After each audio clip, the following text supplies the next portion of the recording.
اہم خبر سے آگاہ کریں، امریکہ میں ایک اور افغان شہری دہشت گردی کی کارروائیوں میں ملوث۔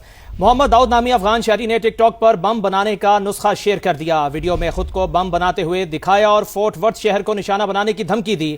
Department of homeland security کے اہلکاروں نے محمد داؤد کو گرفتار کر لیا۔ ان پر دہشت گرد حملوں کی دھمکی دینے کا مقدمہ دائر کیا گیا۔ امریکی میڈیا کے مطابق محمد داؤد بھی افغانستان میں امریکی فوج کے ساتھ کام کرتا رہا ہے۔ 2021 میں امریکی اتحادیوں کے انخلاء کے پروگرام کے تحت امریکہ منتقل ہوئے تھے۔ اس سے پہلے واشنگٹن میں افغان شہری کی فائرنگ سے نیشنل گارڈز کی خاتون اہلکار ہلاک اور دوسرا زخمی ہوا تھا، جس کے بعد صدر ٹرمپ نے افغان پاسپورٹ پر ویزوں کا اجرا منسوخ کر دیا۔ جی ہاں، امریکہ میں ایک اور افغان شہری دہشت گردی کی کارروائیوں میں ملوث محمد داؤد نامی افغان شہری نے ٹک ٹاک پر بم بنانے کا نسخہ شیئر کر دیا۔ ویڈیو میں خود کو بم بناتے ہوئے دکھایا اور فورٹ ورتھ شہر کو نشانہ بنانے کی دھمکی دی۔ Department of homeland security کے اہلکاروں نے محمد داؤد نامی نوجوان کو گرفتار کر لیا اور ان پر دہشت گرد حملوں کی دھمکی دینے کا مقدمہ دائر کیا گیا۔ امریکی میڈیا کے مطابق محمد داؤد بھی افغانستان سے امریکی فوج کے ساتھ کام کرتا رہا ہے۔ 2021 میں امریکی اتحادیوں کے انخلاء کے پروگرام کے تحت امریکہ منتقل ہوا تھا۔ اس سے پہلے واشنگٹن میں افغان شہری کی فائرنگ سے نیشنل گارڈز کی خاتون اہلکار ہلاک اور دوسرا زخمی ہوا تھا۔ اسی پر بات کریں گے، ہمیں جوائن کیا بریگیڈیئر ریٹائرڈ حارث نواز صاحب نے۔ حارث صاحب، کہیے گا کہ افغانستان کی جانب سے ہونے والی دہشت گردی سے نہ صرف پاکستان بلکہ پوری دنیا متاثر ہو رہی ہے، یہاں تک کہ امریکہ بھی۔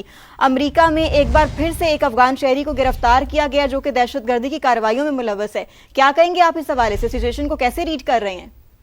دیکھیں، پاکستان پچھلے 10 سال سے یہ بات دنیا کو بتاتا رہا ہے کہ Afghanistan is an ایپی centre of terrorism, اور یونائیٹڈ نیشن میں رپورٹ تھی کہ 24 ٹیررسٹ آرگنائزیشن یہاں پر موجود ہیں اور القاعدہ ان کو ٹرین کر رہا ہے، ان کو فنڈنگ مل رہی ہے۔ جو امریکن پیسہ جاتا ہے افغان طالبان رجیم کو، وہ ڈائیورٹ ہوتا ہے، ان کو ملتا ہے۔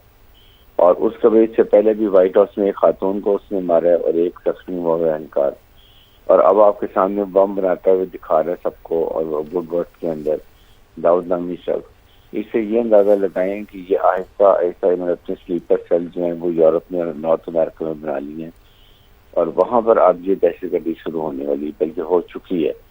اور اسی کی کڑی ہے جو تاجکستان میں 3 چائنیز مارے گئے ہیں، وہ ایک اور پرابلم ہوئی ہے۔ تو اس سے یہ اب دیکھیں، پاکستان کی تو بہت بہتر ہے کہ کم از کم اب امریکہ اور یورپین یونین بیٹھ کے ساتھ جوڑ کے ایک فیصلہ ضرور کریں گے کہ اس کا سدباب کیسے کرنا ہے، اس ٹیررزم کو کیسے روکنا ہے، اور افغانستان میں سے جو اسلحہ چھوڑ کے گئے $7.2 بلین کا، اس کو ریٹریو کیسے کرنا ہے، اور کیا ان کو اتنا کہ پیسہ $40 ملین پر ویک دے رہے ہیں، یہ دینا چاہیے یا اس کو ریڈیوس کرنا چاہیے، اتنا دینا چاہیے جو کہ صرف افغان عوام کے اوپر خرچ کیا جا سکے۔ لیکن افغان رجیم اپنی جیبیں بھر رہی ہے اور ایجنسیاں کر رہی ہے، وہ اس کو، اور کیا ان کو فورس کرنا چاہیے کہ وہاں پر پراپر یہ عبوری حکومت ہے تو وہاں پر الیکشن کرائیں، جمہوریت لے کر آئیں، اور افغان عوام اپنی مرضی کی وہاں پر حکومت بنا سکیں۔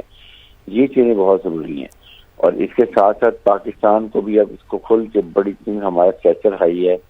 ہمیں اچھا سر، یہ بھی بتائیے گا کہ حالیہ 2 جو واقعات آپ نے دیکھے ہیں، اس کے تناظر میں دیکھا جائے تو افغانستان کے لیے اب یہ کتنی الارمنگ سچویشن آئے گی امریکہ کی جانب سے، اور کس طرح اس کو ٹیکل کرے گا؟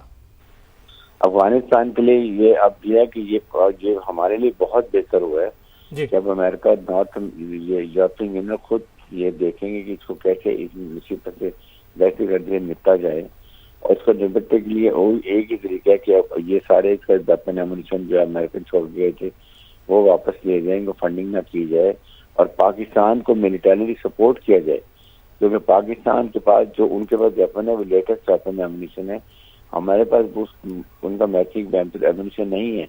اس لیے ہمیں وہ APCs دیں، ہمیں نائٹ فائٹنگ کیپیبل ہیلی کاپٹر دیں، اس سے نائٹ ویژن ڈیوائسز دیں، تاکہ ہم ان کا پراپر طریقے سے مؤثر انداز میں مقابلہ کر سکیں۔ اور ساتھ ہی ساتھ یہ ان کو جتنے ممالک سے مدد کر رہے ہیں ان کو اب روکا جائے کہ اس کی فائنینشیل سپورٹ بند کی جائے۔ یہ جب تک اس وقت بند کی جائے جب تک کہ یہاں پر الیکشن نہ ہو، نئی جمہوری انداز میں ایک پولیٹیکل انکلوسیو گورنمنٹ نہ ہو، ورکنگ بیلنس جو وہ گورنمنٹ آئے، تو تاکہ افغانستان کے عوام کے لیے وہ کام کرے۔ یہ صرف اپنے اقتدار کو بڑھانے کے لیے کریں، کبھی انڈیا سے باتیں کرتے ہیں جا کے ان کی کورٹ میں بیٹھتے ہیں، کبھی کسی اور سے بات کرتے ہیں جا کے، اور ابھی یہ پوری بڑا سخت جال بچھ گیا نارتھ امریکہ میں، یورپ میں، اور ان کو ریڈ اور کافی ریڈ الرٹ سے نکل گئے ہیں، کافی ریڈ الرٹ سے ان کو نکل گئے ہیں. اس لیے میں بات کر رہا ہوں اس کو اب ٹھیک کرنے کی ضرورت ہے. اور پاکستان کو کھلم کھلا امریکہ سے یا یورپین سے کھل کے بات کرنی چاہیے کہ ہمیں یہ انڈیا کی طرف سے کیا پرابلم ہے، کیسے ڈی اسٹیبلائزیشن ہو رہی ہے. جی ٹھیک ہے، آنے والے وقت میں یعنی کہ افغانستان کے لیے کافی الارمنگ سچویشن ہوگی، اس کو ٹیکل کرنا پڑے گا. بہت شکریہ بریگیڈیئر ریٹائر حارث نواز صاحب، آپ نے ہمیں وقت دیا.